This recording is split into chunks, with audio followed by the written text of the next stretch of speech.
전에는 어떻게 살았는지 여러분 지난 강원을 되풀이하지 말고 아버지 2021년은 내가 더욱더 주님을 선택하는 삶이 되게 하여 주시옵소서. 힘들고 어렵지만 믿음의 눈을 들어 주를 바라보는 인생들이 되게 하여 주시옵소서.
주의 사랑 기뻐 뛰며 나와 나 주님의 그 팔에 안기네. 잠깐 기도하겠습니다. 살아계신 하나님 감사합니다. 오늘도 거룩하고 복된 주일을 맞이하여 또 주님의 전에 함께 모이지 못했지만 각자 있는 곳에서 하나님을 예배 드릴 수 있게 하심을 감사합니다. 이 시간 온전히 주님의 말씀을 들을 때 하나님의 말씀이 우리 삶의 기준이 되게 하시고 날마다 예수님을 닮아 따라가는 우리 믿음의 시흥소 교회 다음 세대들이 될 수 있도록 하나님 인도하여 주시옵소서. 감사를 드리며 예수님의 이름으로 기도드렸습니다. 아멘.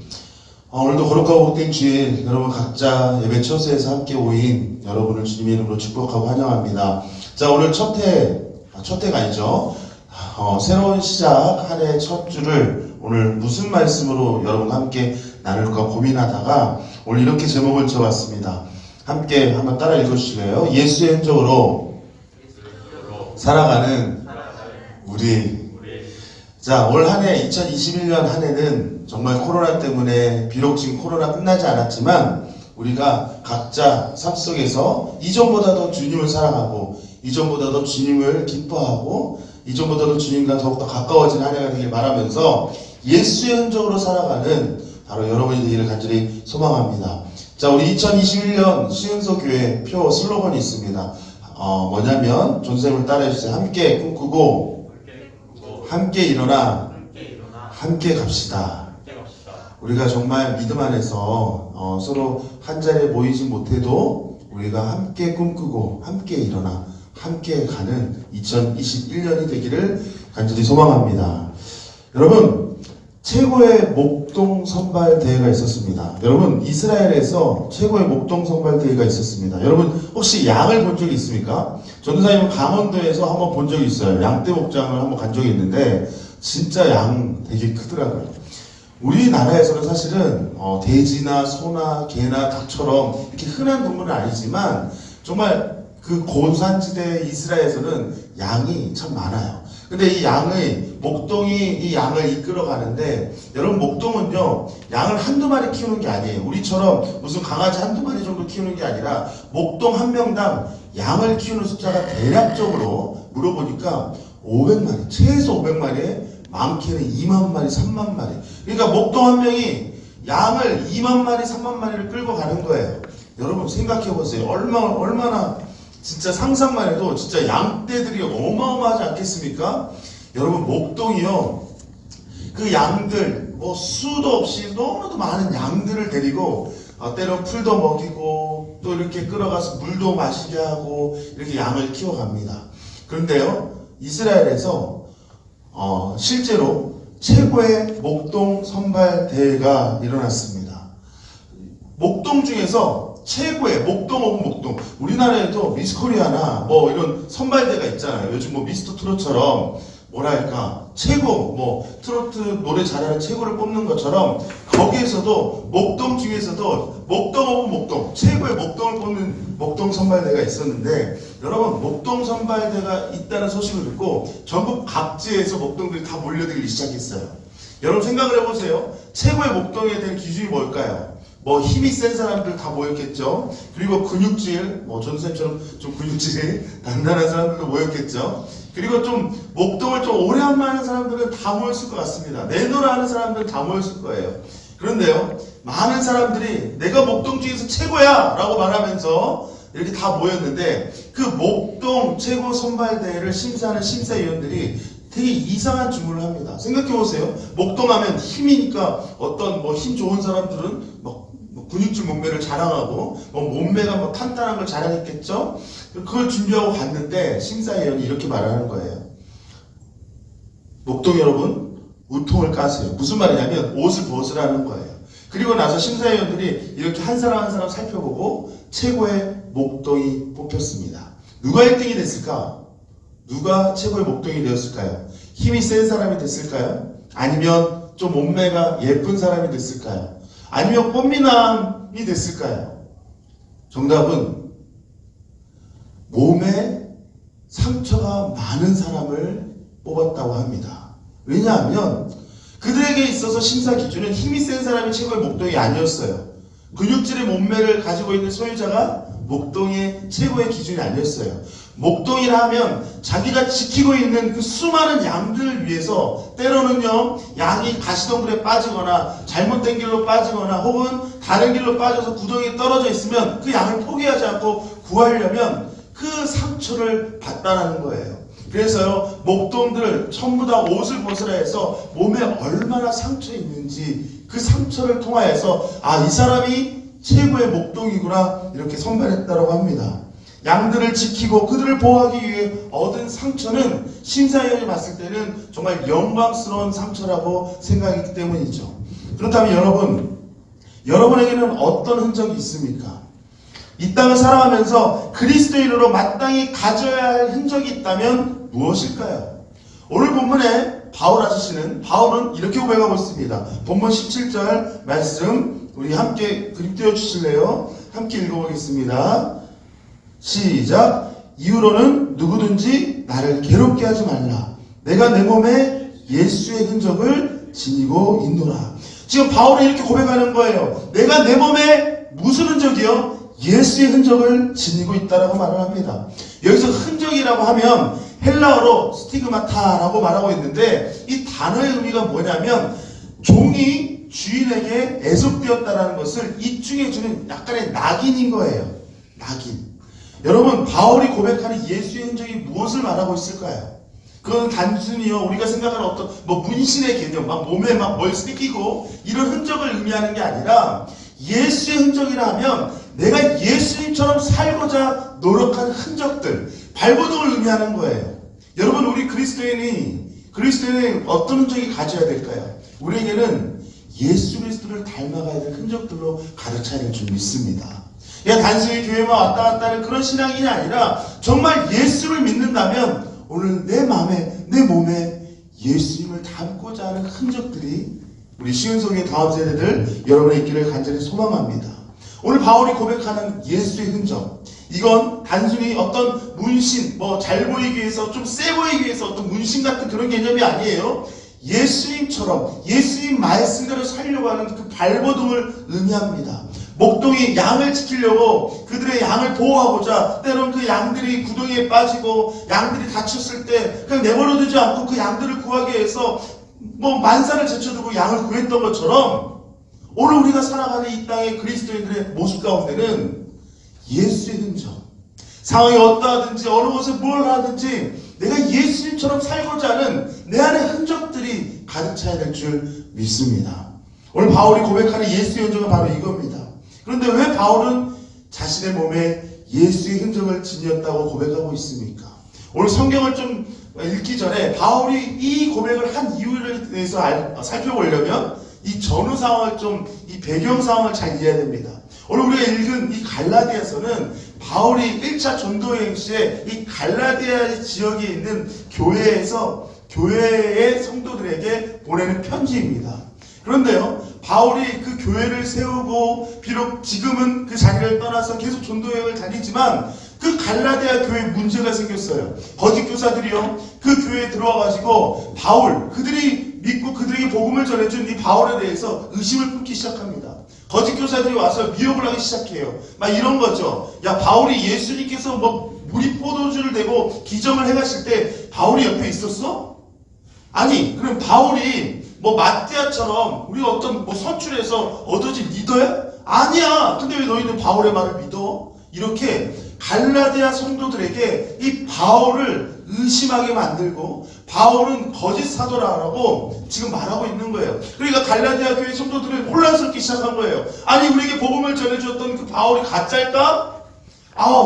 우리에게 복음을 전해주었고 우리 교회를, 이 갈라디아 교회를 지켜받는 이 바울이 정말 진짜 가짜일까? 생각해보니까 바울은 예수님과 같이 지냈던 세월이 그렇게 많지가 않아.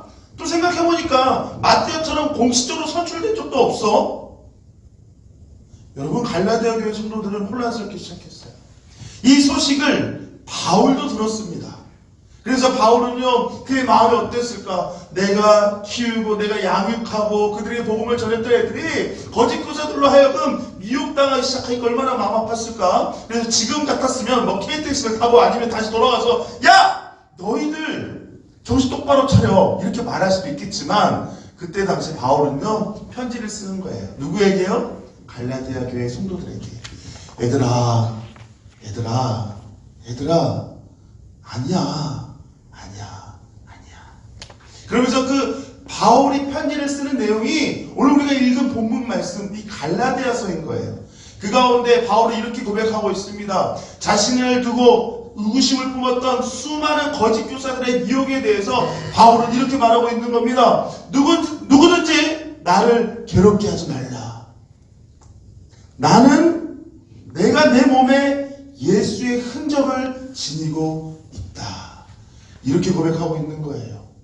여러분, 예수의 흔적을 지니고 있는 바울은 그가 복음을 전하면서 겪은 수없이 당한 핍박과 그걸로 인해서 몸에 대한 상처와 단순히 어떤 사람을 기쁘게 하시고자 하는 그런 모습들이 아니라 참된 복음이신 예수 그리스도의 삶을, 십자가의 복음을 전하면서 선한 군사로서 세상과 싸우다 생긴 이 상처들을 지금 함축하고 요약해서 말해주고 있는 거예요.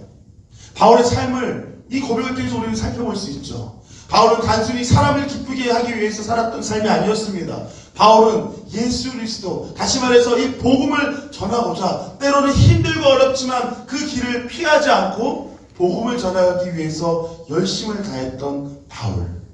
그는 자신을 말하면서 나는 내 몸에 예수의 흔적을 지니고 있다 라고 당당하게 고백하고 있는 거예요. 여러분, 우리는요, 삶의 흔적을 보면 그가 어떻게 살아왔는지를 알 수 있습니다. 여러분도 물론 뭐 짧은 인생일 수도 있고 또 긴 인생도 있지만 여러분의 인생을 한번 되돌아보세요. 내가 무엇에 집중하며 무엇을 위해 살아왔는지. 여러분, 우리가 길에 지나가다가 거리에 나무를 봐도요, 나무 단면을 자르면 나무에 뭐가 있죠? 나이테가 있어요. 나이테를 통하여서 이 나이가 몇 년 동안 자랐고 혹은 이 나이테 사이의 길이가 길수록 이 나무가 정말 힘든 시절을 보냈구나, 혹은 좋은 시절을 보냈구나, 지나온 세월을 이 나이테를 통해서 알 수 있어요. 우리 인생도 마찬가지입니다. 여러분의 짧은 인생이라고 말할 수 있지만 우리 인생을 되돌아볼 때도 여러분의 인생 가운데 무엇을 집중하며 무엇을 위해 살아왔는지 여러분의 인생을 흔적을 보면 알 수 있다는 거죠. 여러분이 어떤 흔적이 있습니까?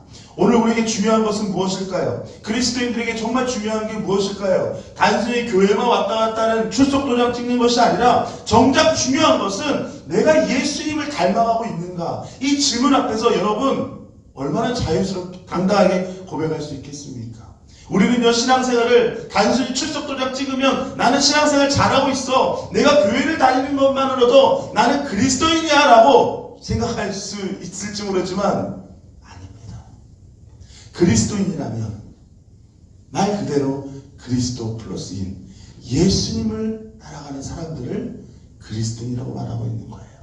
이게 무슨 말입니까? 내가 그냥 단순히 교회 왔다 갔다 하는 삶에서 머무르는 것이 아니라 내 믿음과 나의 삶 속에서 얼마나 예수님을 닮아가고 있는가 노력하고 있는 거예요.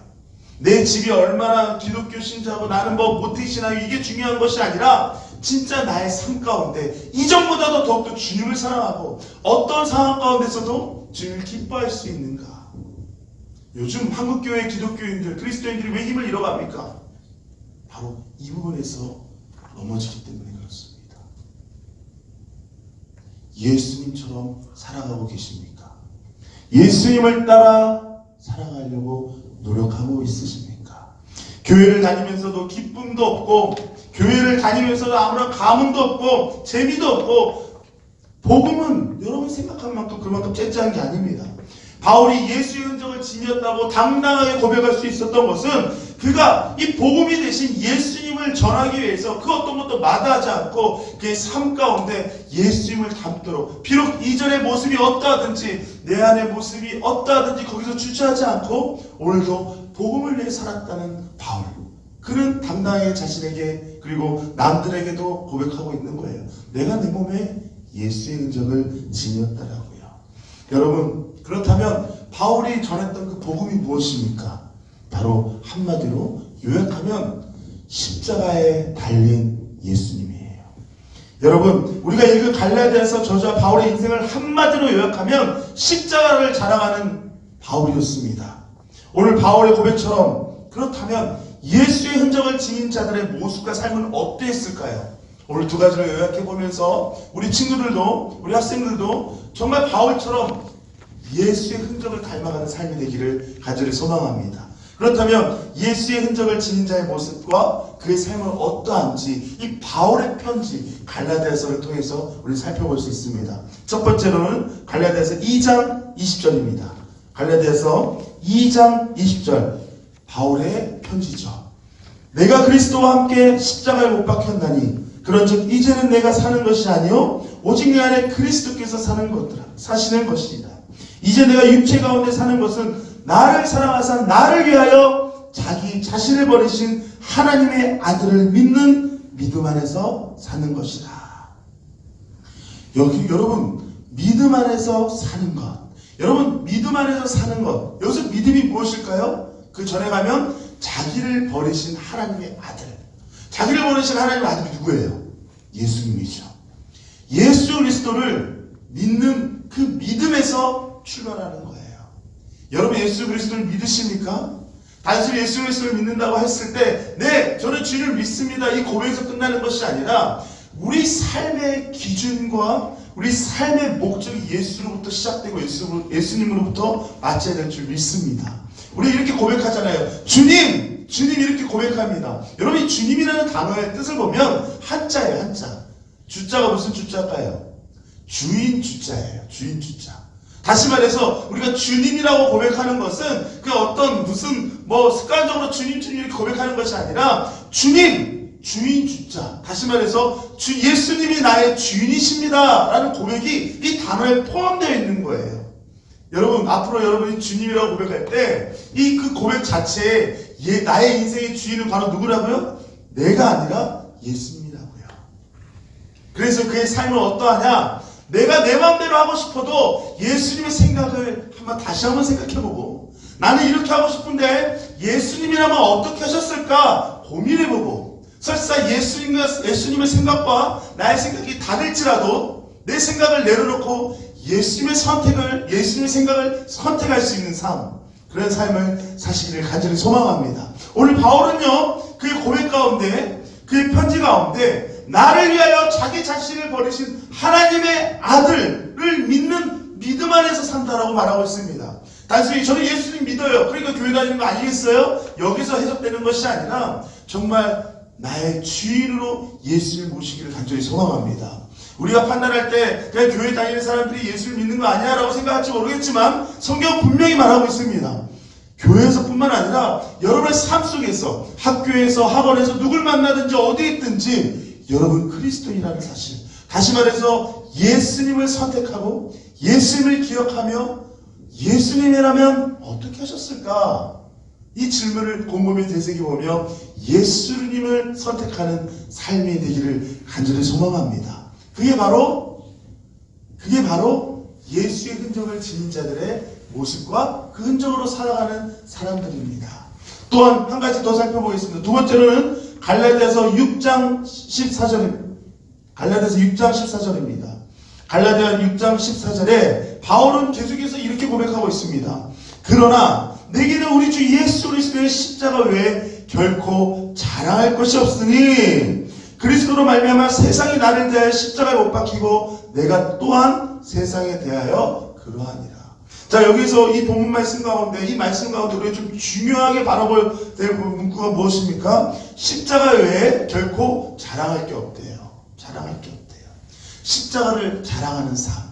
우리가 목걸이에 십자가를 차고 때로는 뭐 반지나 이런 액세서리로 십자가를 차는 그 정도의 의미가 아닙니다. 십자가를 자랑한다는 것. 어떤 의미일까요? 제가 이 말씀을 묵상하면서 아니 십자가를 자랑한다는 게 어떤 의미일까? 지나다니면서 저 십자가 이쁘다 이 정도의 어떤 자랑일까? 곰곰이 생각해봤지만 그 자랑의 의미는 뭐냐면 예수님 십자가에 달리신 나의 죄 때문에 나의 죄를 대신하여서 십자가에 달리신 예수님을 기뻐하는 것입니다. 나는 죄인이었지만 나를 포기하지 않으시고 나를 사랑하신 예수님께서 나의 죄 때문에 대신하여 십자가에 못 박히셨구나.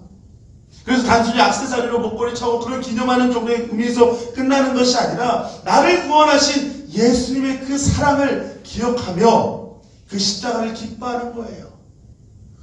죄일 수밖에 없던 나의 삶 가운데 예수님이 나를 구원하셨구나. 그걸 기뻐하는 삶, 그게 바로 십자가를 자랑하는 거예요. 바울은 예수님이 나를 위하여 십자가에 달리신 것에 대해서 자랑했던 거예요. 십자가의 모양이 어떠고 이 십자가 이쁘지 이런 정도의 차원이 아니라 바울은 나를 위하여 십자가에 달리신 것을 자랑했습니다. 예수님이 부족한 죄인을 위하여 피 흘려 죽으셨음을 바울은 자랑했던 거예요. 많은 사람들이 그 예수를 모르고 살아가는 사람들도 많이 있습니다. 내가 지어야 되고 내가 맞아야 될 그 죄값을 예수님께서 대신 지어주셨다는 것. 그래서 그의 인생 가운데는요, 인생의 주어가 내가 아니라 바로 예수님이었다는 거예요. 예수님 때문에 살고 예수님 때문에 죽는 인생이 됐다는 거예요. 바울은 그렇게 십자가를 자랑했습니다.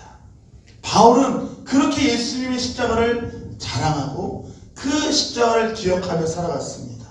그렇다면 여러분에게 묻겠습니다. 하나님의 아들을 믿는 믿음 안에서 사는 흔적들이 있습니까? 다시 말해서 예수 그리스도를 기뻐하며 하나님을 자랑하는 흔적들이 여러분 삶 가운데 있냐 이겁니다. 바울의 인생을 보십시오. 바울은 처음부터요 예수님을 기뻐하고 예수님을 자랑했던 자가 아니었습니다. 생각해보세요. 바울은 믿음이 대단했던 사람이 아니에요. 반대로 바울은 예수님을 추종하는 자들을 때려잡아 죽인 자입니다. 그런 바울이 어느 한순간 예수님을 만나고 나서 예수님의 복음을 전하려고 십자가의 복음을 전하려고 하는데 주변이 가만히 있겠어요? 아마 수근수근되겠죠. 아니 저 사람 뭐야? 미친 거 아니야? 아니 예수님을 따라다니는 사람을 그렇게 잡아서 죽이더니 이제는 자기가 바울을 십자가를 전한다고? 이상한 거 아니야? 여러분 바울이요 예수님을 전할 때 주변 사람들이 수근수근 되지 않았겠어요? 그럼에도 불구하고 바울은 오직 예수님만 바라봤습니다. 그리고 바울은 예수의 십자가를 자랑했습니다. 우리는요 여러가지 신앙생활 하면서 여러가지 핑계를 댑니다. 나는 안 돼. 아니 내가 좀 좋은 대학 가면 그때서 교회를 다니겠습니다. 그런데요 제가 많은 청소년들을 보니까 아니요 지금 바로 이 순간 여러분 결단해야 될 좀 있습니다. 하나님은 다음이 아니라 오늘 내가 이 순간 내가 하나님의 자녀로서 살아갈 수 있는 그런 결단이 우리에게 필요하다는 거예요. 바울은 비록 주변에서 수근수근 했지만 사람들의 시선에 의식하지 않고 사람들의 어떤 평가에 의지하지 않고 오직 하나님을 바라보며 나를 위해 십자가에 못 박히신 예수 그리스도를 믿는 믿음 안에서 살았던 바울. 오늘 우리에게 주시는 메시지가 무엇입니까? 그리고 2021년 살아갈 때 우리에게 주시는 메시지가 무엇일까요? 단순히 오늘 이 정도면 다 했지 나는 그 정도에서 머무는 것이 아니라 내 믿음 안에서 이전보다도 더욱더 주님을 사랑하고 이전보다도 더욱더 주님을 바라보며 나아가는 저와 여러분이 되기를 간절히 소망합니다. 여러분 비록 우리가 코로나19로 인하여서 여러가지 모이기도 힘들고 여러분과 함께 교제하기도 힘들고 사실 신앙생활하기 너무나도 힘이 듭니다. 어떤 청년과 어떤 청소년들은 전도사님한테 이렇게 묻기도 해요. 아니 전도사님 이게 언제 끝날까요? 나도 몰라. 나도 몰라. 나도 몰라. 그런데 이 또한 주님의 계획 안에 있음을 여러분 믿으시길 바랍니다. 반주 준비해 주시고요. 그럼에도 불구하고 그냥 단순히 힘들어, 싫어, 그냥 무기력해지게 살아가는 인생들이 아니라 오늘 여전히 이해되지 않는 상황 가운데 있을지라도 주님을 바라보는 믿음, 이 상황 가운데서도 예수님께서 나와 함께 하신다는 그 믿음을 붙잡고 살아가는 인생이 되기를 간절히 소망합니다. 우리가 비록 어려운 이 시절을 보내고 있지만 우리가 상황이 어렵다고 해서 복음이 약해졌다는 것을 의미하지 않습니다. 오히려 우리가 복음대로 살지 못했던 것을 회개하고 복음의 본질에서 벗어나 비본질적인 것에 목숨을 걸었던 우리의 모습을 회개하고 이제는 정말 말씀대로 말씀 안에서 하나님 앞에 바로 서야 될 줄 믿습니다. 전에는 어떠했고 이전에는 내가 어떠했는데 우리 교회가 부흥했고 전에는 제가 교회를 열심히 다녔거든요. 이런 핑계 대지 마시고 오늘 지금 내가 하나님 앞에 서 있는가? 내가 오늘 예수의 흔적, 예수님을 닮아가며 살아가려고 노력하고 있는가?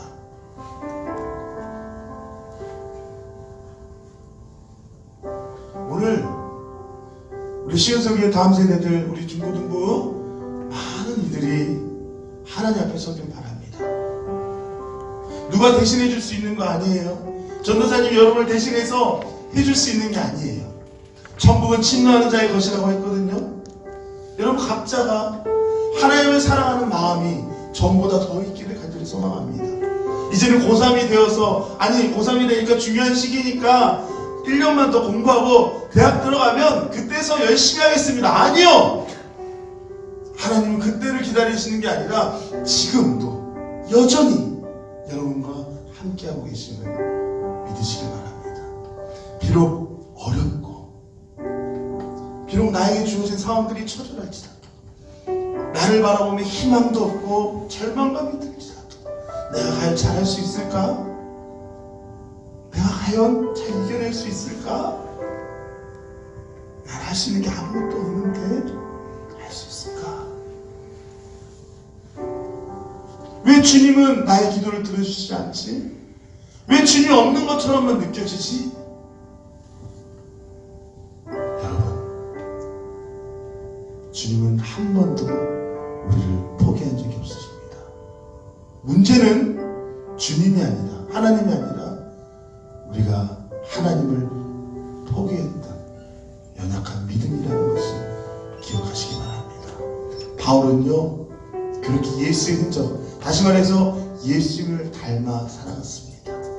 그리고 그 바울은 디모데 후서에 와서 이렇게 고백하고 있습니다. 나는 선한 싸움을 싸우고 나의 달려갈 길을 마치고 믿음을 지켰으니 이제 후로는 나를 위하여 의의 멸류관이 예비되었으므로 주 곧 의로우신 재판장이 그날에 내게 주실 것이며 내게만 아니라 주의 나타나심을 삼하는 모든 자에게로다.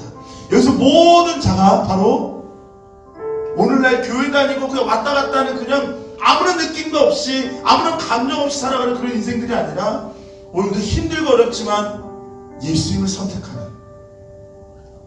기분대로 감정대로 느낌대로 살아가는 인생이 아니라 말씀을 선택하는 자들에게 축복이 있을 줄 믿습니다. 오늘 저와 여러분에게는 기회가 있다는 겁니다. 한 해를 시작하면서 여전히 변함없는 모습을 살아갈 것이 아니라 이전보다 주님을 더욱더 사랑하십시오. 전에는 내가 세상과 어울려 살았다면, 내가 전에는 그냥 교회를 왔다 갔다 하는데 만족했다면 이제는 전보다 더 하나님을 선택하고 말씀을 선택하는 인생들이 되기를 간절히 소망합니다. 여러분, 새해에는 여러분의 인생 가운데 그 축복이 많이 일어나길 소망합니다. 여기서 복이라는 것은 내가 좋은 대학 가고 좋은 일이 생기고 이런 인간적인 세상적인 복의 의미를 뛰어넘어 하나님이 나와 함께 하신다는 것, 그 축복을 누리며 살아가는 저 여러분 되길 간절히 소망합니다. 말씀의 결론을 맺지요. 믿음은 믿어지는 게 아니라 믿는 것입니다. 저는 하나님이 안 믿겨요. 예수님 믿어지지 않아요. 아니요. 믿음은 내가 믿는 거예요. 이해되지 않아도 우리는 믿음의 눈을 들어 주를 봐야 될 줄 믿습니다. 따라합시다. 믿음은 우리의 시선의 끝을 하나님께 두는 것입니다. 네. 여러분 눈앞에 보여지는 상황과 환경이 여전히 처절하고 힘들지라도 이 상황마저, 문제마저 넘어서 있는, 문제보다 크신 하나님을 바라보는 우리 신성교회 다음 세대들이 되길 간절히 소망합니다. 보이지 않아도, 때로는 눈앞에 어려움이 이해할 수 없을지라도 우리의 시선과 소망을 하나님의 말씀을 두십시오.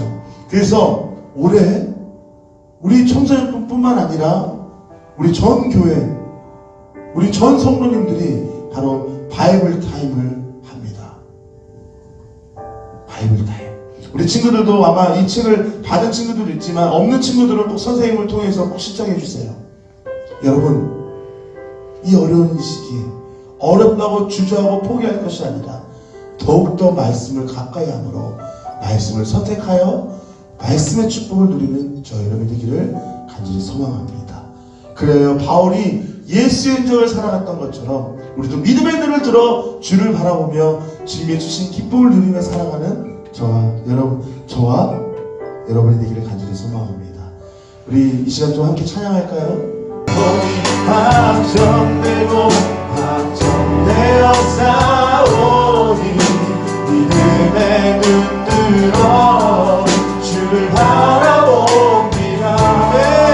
내 영혼이 확정되고 확정되어 싸우니 믿음의 눈 들어 우리 마지막으로 다시 한번 고백합니다. 내 영혼이 확정되고 확정되어 싸우니 내 영혼이 확정되고 확정되어 싸우니 믿음의 눈 들어 주를 바라봅니다.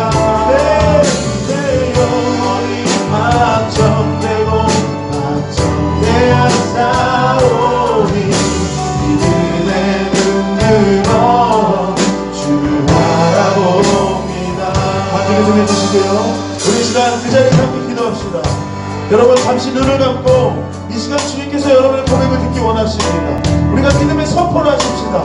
이전에는 어떻게 살았는지 그냥 그 삶에서 머물러 있는 것이 아니라 일어나 주를 향해 걸어가는 여러분의 열정이 필요합니다. 여러분의 믿음이 필요합니다. 전에는 어떻게 살았는지 여러분 지난 가문을 되풀이하지 말고 아버지 2021년은 내가 더욱더 주님을 선택하는 삶이 되게 하여 주시옵소서. 힘들고 어렵지만 믿음의 눈을 들어 주를 바라보는 인생들이 되게 하여 주시옵소서. 하나님 아버지, 내가 오늘 하나님 주셔서 말씀을 선택하는 믿음을 허락하여 주시고 아버지 말씀의 눈을 들어 주를 바라보는 믿음에 아버지 가운데 내가 기도해 주셔서 느낌대로 감정대로 살아가는 인생들이 되지 않기 바랍니다. 오늘도 말씀을 엎드려하며 아버지 우리가 그 말씀 안을 밟아놓치며 날마다 예수님의 이름으로 살아가는 믿음의 자리에 될 수 있도록 축복하여 주시옵소서. 이 시간 결단합니다. 이 시간 선포합니다. 하나님 함께하여 주시고 아버지 우리 신앙의 가족들이 있는 곳에서 주님의 앞에서 기도하며 고백하며 나아갈 때 아버지의 그의 고백들을 들어주시고 아버지 저도 이전보다도 주님을 사랑하고 이전보다도 주님을 바라보며 이전보다도 주님을 만나는 믿음의 자리에 될 수 있도록 인도하여 주시옵소서. 하나의 사랑하는 찬양 나의 사랑으로 함께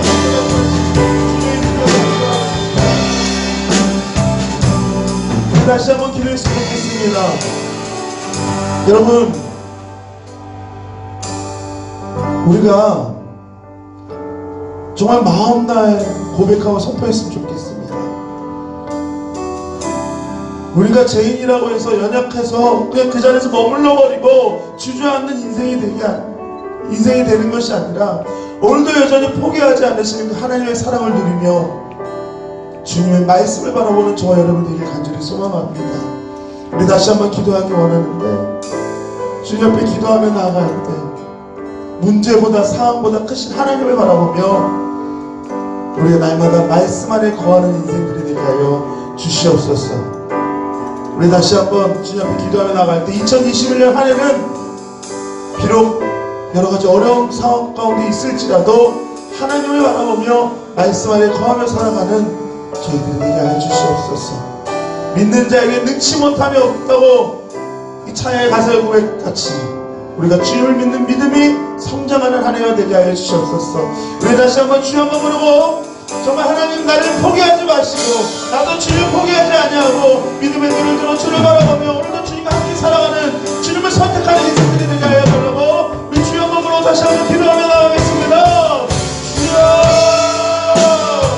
하나님의 살아계신 하나님의 원이신 하나님 기도하며 나가겠습니다. 하나님의 원이신 신속의 성도님을 축복합니다. 하나님의 삶 가운데 내 마음 가운데 성도를 강하게 하여 주시고 감정으로 하나님의 말씀을 믿는 믿음 안에서 살아갈 수 있는 믿음의 능력을 허락하여 주시옵소서. 아버지 상황이 어렵다고 해서 복음이 약해진 것이 아니라 아버지 더더욱 주님을 바라보며 주님만 따라가며 주님만 찾아가는 믿음을 낼 수 있도록 인도하여 주시옵소서. 우리 다음 교회는 주님을 바라볼 수 있는 믿음을 허락하여 주시옵소서. 다음 교회는 주님을 선택할 수 있는 믿음을 허락하여 주시옵소서. 하나님 기자의 고백처럼 아버지의 많은 우리 신성의 청소년들이 하나님을 가까이 하게 하여 주세요. 말씀을 가까이 하는 인생들이 되게 하여 주세요. 내 정말 더욱더 주님을 사랑하며 더욱더 주님을 바라보고 믿음 안에 살아가는 내 자녀들이 있을 거라 믿고하여 주시옵소서.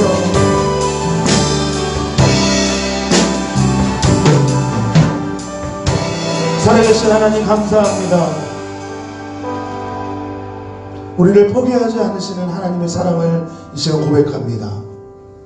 내 자신을 바라볼 때 나는 너무나도 연약하고 부족한 자이지만 그래서 때로는 내가 나를 포기할 때도 너무나도 많이 있습니다.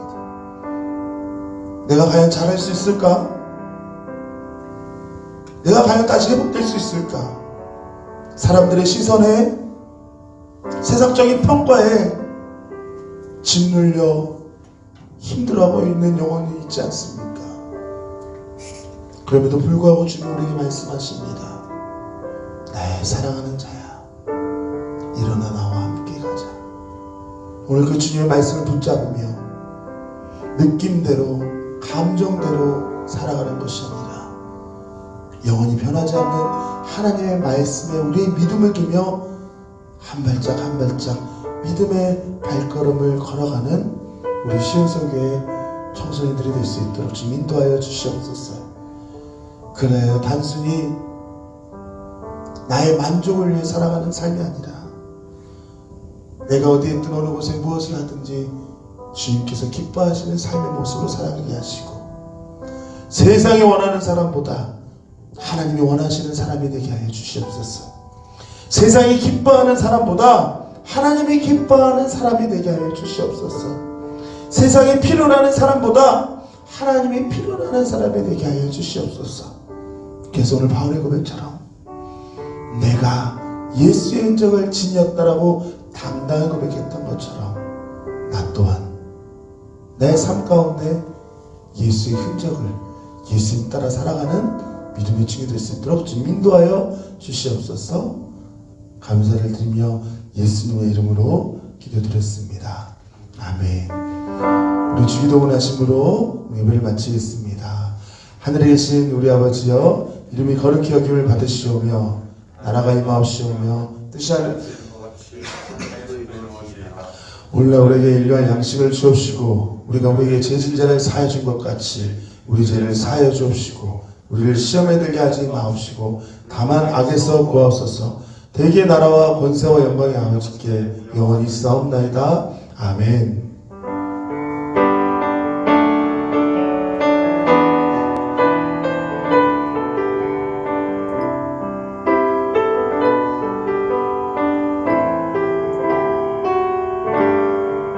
아멘. 우리 예배를 받으신 하나님께 영광의 박수 올려드립니다. 아멘.